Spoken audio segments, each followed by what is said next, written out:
ભાઈ મેં આજે વિચાર્યું નહોતું કે આ 3 જણા અને આવી રીતના ગ્રુપ મને મળશે, તો મેં નહોતું વિચાર્યું ને એવું થયું ને તો અને મજા આવેલી છે ભાઈ. Thank you so much. Hello guys, good morning, જય શ્રી મહાકાલ, રાધે રાધે. તો હું નીકળેલો હતો દુકાન માટે જવા માટે. તો સવારમાં પપ્પા ગાડી લઈ ગયા. તો પાટીલ સાહેબ મને મૂકવા આવેલા છે. મારા ઘરની સામે જ છે પાટીલ સાહેબ. કે હું મૂકી જાઉં છું, રસ્તામાં જાઉં છું, તો મારી દુકાન રસ્તામાં જ આવે છે, મૂકવા આવે છે. તો બસ જઈએ છીએ રસ્તામાંથી, ગાડી ચાલે અને પાટીલ સાહેબ છે. કેમ છો? હાય. બસ એમને મોરે મૂકવા આવે છે, પછી અમે દુકાને જઈએ. તો મળું દુકાને જઈને અગરબત્તી કરવા, પછી આપણે મળીએ. ચાલો. જય શ્રી મહાકાલ, જય ગોગા. તો રસ્તામાં જતો તો મારા ભાઈઓ મળ્યા છે. આ જોઈ શકો વિપુલભાઈ, એ મરદના ફાડિયાઓ આવેલા. આ થોડા શરમાય છે, પણ મારા ભાઈઓ છે તો હું બેઠેલો છું. Like and follow and subscribe. ભાઈ કેમ લાગે અવારમાં? Good morning. તમે કોલેજ આવેલા છો? જય શ્રી રામ, જય માતાજી. આ ભાઈ ની આઈડી ને લાઈક કરો, ફોલો કરો, સબસ્ક્રાઇબ કરો અને વધુ ને વધુ શેર કરો. Thank you so much. Thank you so much. भाई हमारा मराठी है, मराठी भाव है आमचा, चला सपोर्ट करा. જય શ્રી રામ, હર હર મહાદેવ.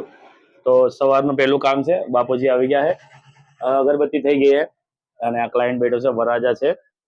તો ભાઈ તમારે શું કરવાનું છે સેઠ? મારા વ્યુઅરને કહેજો. આ વરરાજા છે, એમનો 1 તારીખે લગ્ન છે, બરાબર ને? તો ભાઈનું ડિટેન થાય છે હમણાં. એમને દાઢી બાડી થઈ ગઈ વ્યવસ્થિત, હવે ડિટેનની પ્રોસેસ થાય છે. તો આપણે કામ કરીએ હવે. સાગરભાઈ કામ કરેલું છે એમને દાઢીનું, હું ડિટેન કરું છું. તો ડિટેનની પ્રોસેસ ચાલુ થાય છે.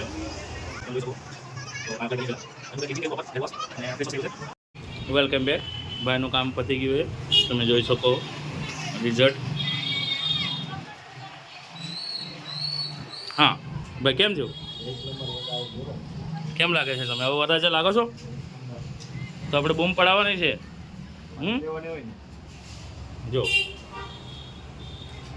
આ બાજુ એકદમ વ્યવસ્થિત જેન્યુઅન લુક આપેલું છે, જે તમને શોભે એવું. તો જય શ્રી રામ. તો આ મારા પિતાશ્રી છે, એ કંઈ બોલશે નહીં, તો ઊંઘમાંથી ઉઠીને આવેલા છે હમણાં. થોડો ગુસ્સો કરશે કેમ કે મારો બ્લોગ બને, થોડો ગુસ્સો કરશે, પણ એમને હસવાનું આવી જશે, કંઈ વાંધો નથી. પણ ભાઈઓ લાગશે વાર. જો તમે કોઈ બી કામ કરો છો તો વાર લાગશે, પણ આવશે મજા. બાપુનો એક જ નિયમ. ચાલો, જય શ્રી રામ ભાઈ. હા તો ગાઈસ, તમને કાલે કીધું એમ, દોસ્તાર સદા સહાય. તો બસ હવે દુકાને જવાનો ટાઈમ થઈ ગયો છે. ગાડી છે સાગરભાઈની. તો આશીષભાઈ કે આપણે આનંદ ખાવા જઈશું. તો બસ આ આશીષભાઈના ઘરે આપણે પહોંચેલા છીએ અમે. જોઈ શકો છો, તમે જોઈ શકો છો આશીષભાઈ બહાર આવે છે. તો બસ આશીષભાઈ જેમ બહાર આવે પછી અમે જવાના છીએ આનંદ ખાવા. તો ભાઈ મારા માટે કઈ લાવેલા છે આમળા છે આ, કે જે હળદર અને ગરમ પાણીમાં મિક્સ કરીને બનાવેલા હોય છે. તો thank you so much in my channel visit. બસ અમે આનંદ ખાઈએ ને પછી દુકાને જઈશું. હા, તો પાછો આવી ગયો તમારા બ્લોગમાં. સાગરભાઈને લેવા આવ્યો છું. સાગરભાઈ, તો સાગરભાઈને નીચે ઉભા બોલાવ્યો. આ ભાઈઓ, તો આ ભાઈ છે, ગલ્લો ચલવે, બહુ વ્યવસ્થિત માણસ છે. તો હવે મળીએ, દુકાને જઈએ પછી ડિટેલ. તો જિગ્નેશ કુમાર, તમારું કામ એન્ડ થઈ ગયું છે. આ વિડીયોમાં કન્ટિન્યુ રાખશું આપણે. હા, તમે કેવી ડિલીટ કરી દો, તમને કહેતા તો તમને ડિલીટ કરી દઉં, કેમ કે મારું અસ્તિત્વ જ મારું પ્રમાણ છે. આ વિડીયો કઈ છે તમને, તો આ વર્ક જોઈ શકો છો જિગ્નેશ કુમારનું. આજે મને કીધેલું કે મારે વાળ નાના જોઈએ છે, તો એ પ્રમાણે કામ ચાલે છે.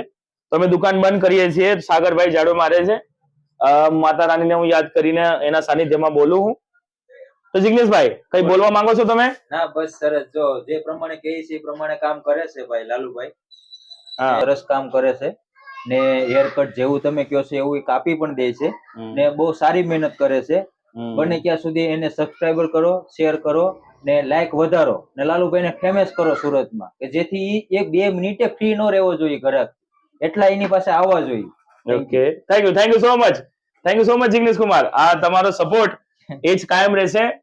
તો જિગ્નેશભાઈના સાનિધ્યમાં મિસ્ટર લાલુ બ્લોગર, બસ લાઈક કરો, ફોલો કરો અને શેર કરો. બસ આવી રીતના તમારો પ્રેમ રહેવા દો. અને આ જિગ્નેશભાઈ કોણ છે ભાઈ ખબર છે? કાલના જે બ્લોગમાં અપલોડ થયો છે છોકરો, એમના પિતાશ્રી છે. તો કાલે છોકરાનું કામ કર્યું હતું ને આજે બાપનું કામ થયું છે. તો બાપ છે ને પછી છોકરો છે. તો બાપ ખુશ છે, છોકરો બી ખુશ છે, તમે બ્લોગમાં જોઈ શકો છો. તો બસ જય માતાજી, જય શ્રી રામ, નમો બુદ્ધા.